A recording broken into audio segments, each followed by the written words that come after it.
This is going to be interesting. So, over the past few weeks, I've asked you to vote for your top movies of 2019, and the results are in. And I have to say, for the first time, you picked a number of smaller films, along with the usual blockbusters, for your top 10.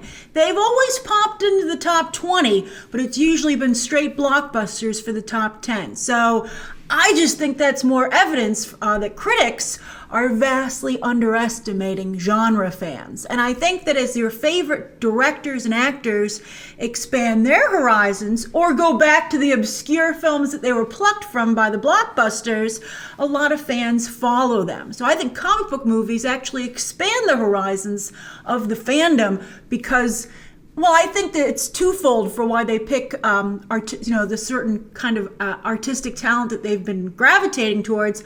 I think it's partly because of the talent itself, but also there's, it's such an arms race for talent, and they have to look sometimes in interesting places, not only to get interesting movies, but sometimes that's the only place there's talent left. So I think this is very exciting, and you can't argue with the results, and that's your list.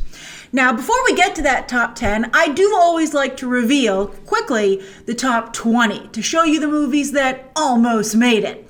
Interestingly, you'll see some of these movies actually on your worst list, and other films on this in the top 11 through 20. Some of them came awfully close to the worst list, but didn't quite make it. But this shows, I think, how divisive entertainment, like everything else these days, continues to be. But as long as we keep the debate civil, I think it's all good. Scorsese, watch Joker. It's so stupid.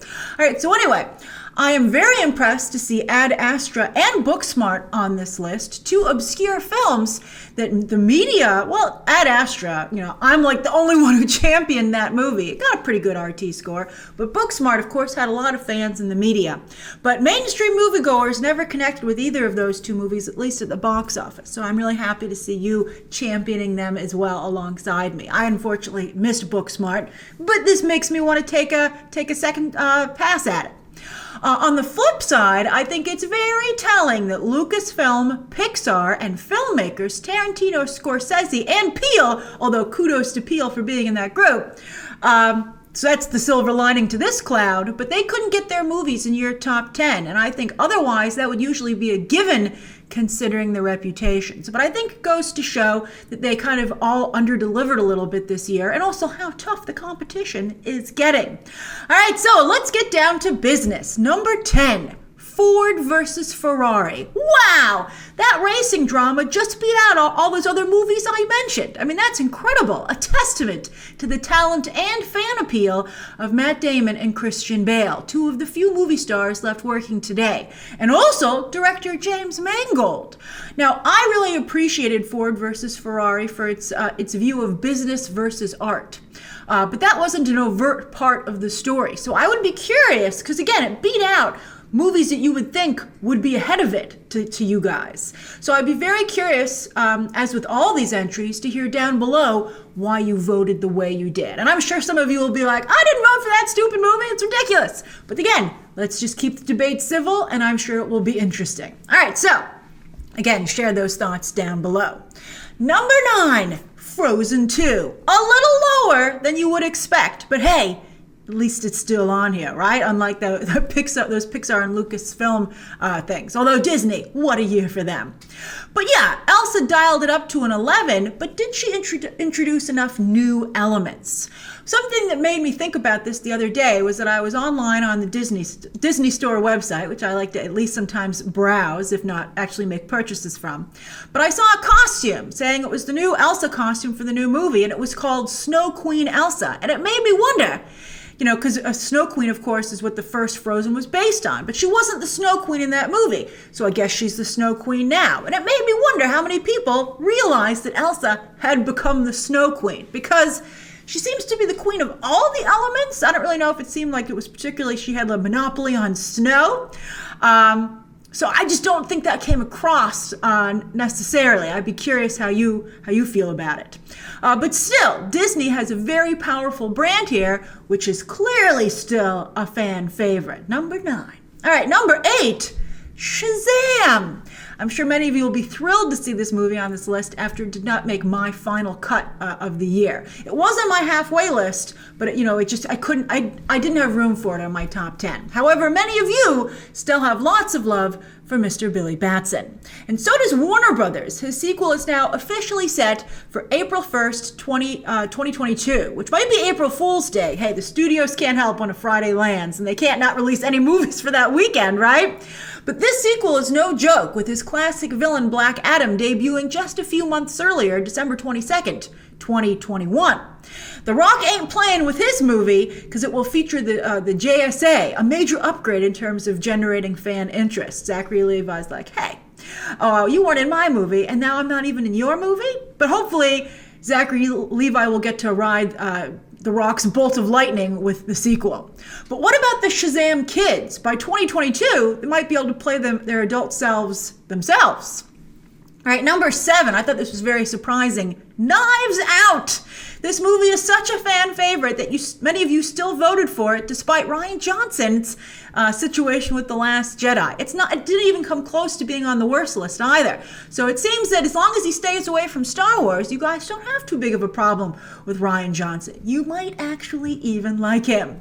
At least his movies, or this one. This is the first this is the first true hit for Rian Johnson, considering all the problems The Last Jedi caused for him. But this is not only a fan hit, but it's a box office hit, a Golden Globes contender, and maybe even an Oscar contender. We'll see. That one seems like a bit of a reach, but maybe for script or something like that. There's talk that Lionsgate might turn this into a murder mystery franchise, which will continue to be star-studded thanks to a very clever formula dreamed up by Mr. Rian Johnson that doesn't require a huge time commitment from most of the cast. Has a new Columbo, but this time for the big screen, been born. I thought Daniel Craig was like the least interesting part of the movie, but hey, if he's just a gateway to really cool star turns, I think we'd all be interested in that. Even though I had problems with Knives Out, as I said in my review, it was still a phenomenal Thanksgiving movie, and I would be interested in seeing it continue, even though I did have problems with the film. Number 6, Marriage Story. Now, speaking of star-studded, despite this blockbuster's, this movie having blockbuster leads, Kylo Ren and Black Widow, this super sad divorce drama didn't make Netflix's list of the top 10 most watched movies for 2019. Wow, but many of you saw it and you loved it and voted for it here. Plus, as an awards juggernaut, which is likely to take home plenty of those trophies, maybe 2020 is the year that most audiences discover Noah Baumbach's opus. Although, with the track record of the awards shows, sometimes a movie can win a ton of awards and people still don't watch it. A lot of people were like, okay, I'll try The Shape of Water. And they were like, is this human fish porn? It kind of was. I had problems with that movie. But Marriage Story is the real deal, and I recommend you watch it. Although it's so sad, be prepared. As I said watch my review for Marriage Story.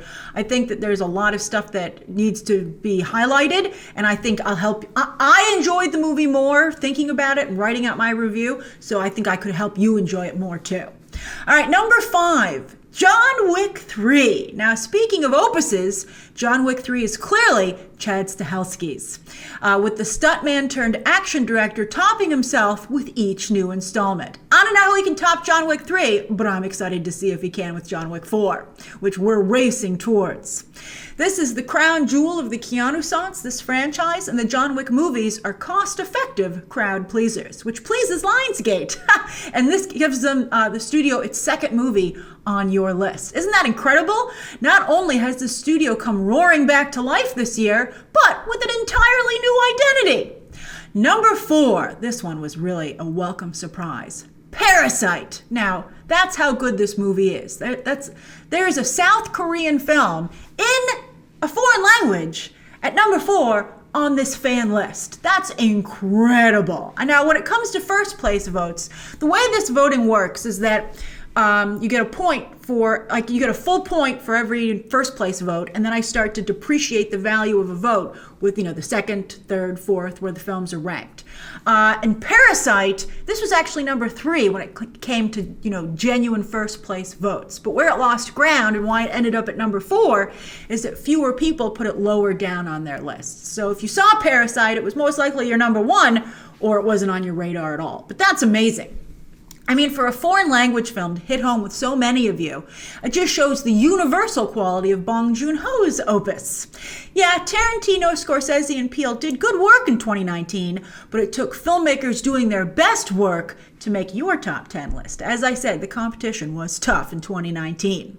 All right, now let's sort out some comic book blockbusters. Still, your favorite big screen spectacles. All right, number 3 was Spider-Man Far From Home. Thanks to many of you having this somewhere on your top 10. It really rallied in the 4 to 6 positions, which allowed it to pull ahead of Parasite, even though, that was the third place for, more people had a number 1 vote for Parasite, as I said, but there were so many 4th, 5th, and 6th place votes for Spider-Man Far From Home that it took it ahead of Parasite with the overall tally. Jake Gyllenhaal's Mysterio is a revelation. Jake Gyllenhaal, so great. He's in the new John Mulaney special on Netflix. The guy's just such a treat. I love him. And Tom Holland continues to be one of the MCU's most popular actors, despite being MCU adjacent and, for a couple of harrowing weeks, ex-MCU. He was crying himself. And it worked. He did puppy eyes to Bob Iger over the phone, but still.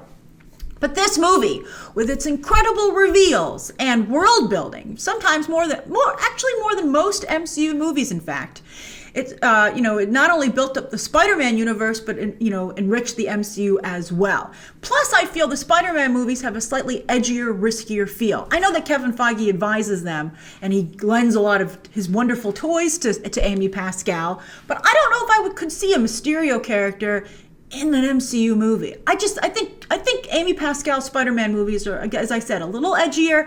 They take a little bit more risks, and I think it shows how valuable the Disney-Sony relationship has become for both studios. I would like to think that Amy Pascal maybe pushes Kevin Feige a little bit, because he certainly has a lot of risks coming up on his slate.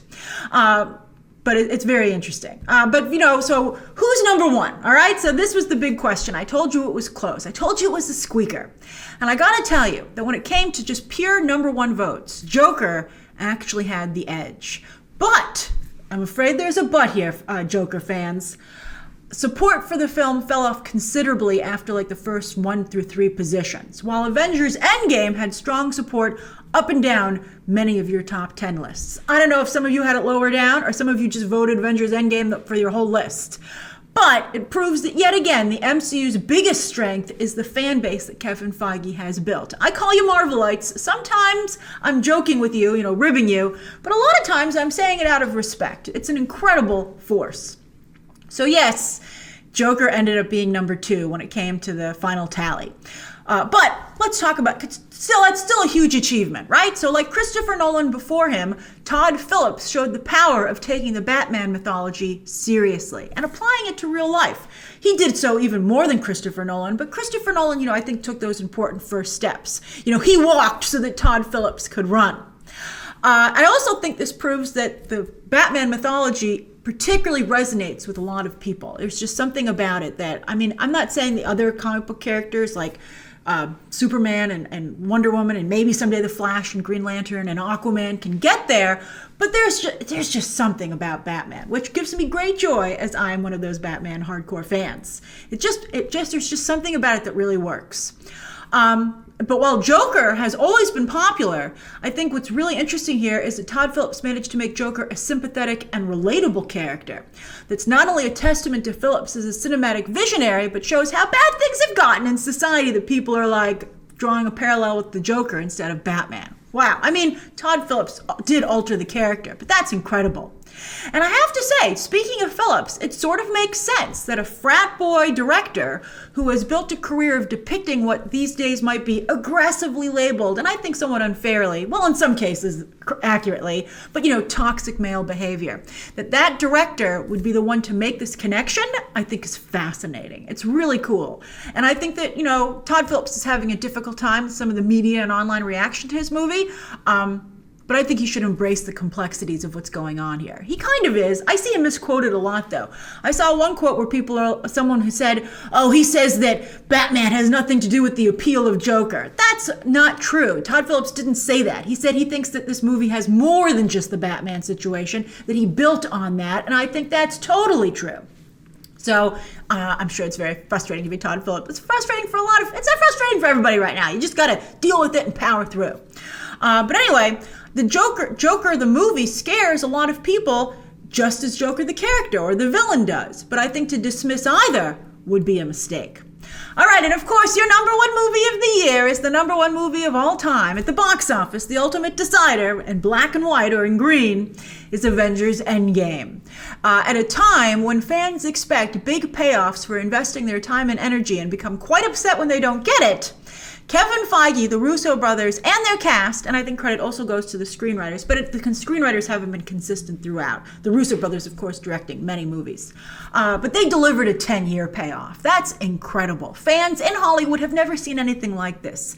And I think everyone's wondering how they could possibly duplicate it. It's easy to rip off one movie or 3 movies, but 10 years worth of movies? That's a little bit harder to do. And it's why Kevin Feige is just so far ahead of everyone else. And we'll see if in the future, coming up, he redefines the streaming space as well for these types of franchises. But I think we're very curious to see how Kevin Feige spends the incredible capital that he's earned at this point. He's bursting at the seams with capital and goodwill. And it looks like Feige's going to try and do the kind of diversification and other risk-taking that other franchises have suffered for. And we'll see if he can succeed where many have not only failed, but failed spectacularly. I'm curious to see how the fan community reacts. Although a lot of people got upset about Captain Marvel, thing still made $1 billion. So Kevin Feige's like, here's the thing. If there's one thing we've learned, especially this year, it got underlined a bunch of times this year, it's don't bet against Kevin Feige and don't bet against Disney. And when it comes to Marvel, you're dealing with both of them, right? That's where you want to double down instead of betting against. So those are your top 10 films of 2019. Share your thoughts down below. Plus, again, as I said, why you voted the way you did. Stay tuned for your worst list, and to make sure you don't miss it, subscribe today. And of course, as always, you can check out some more videos right now.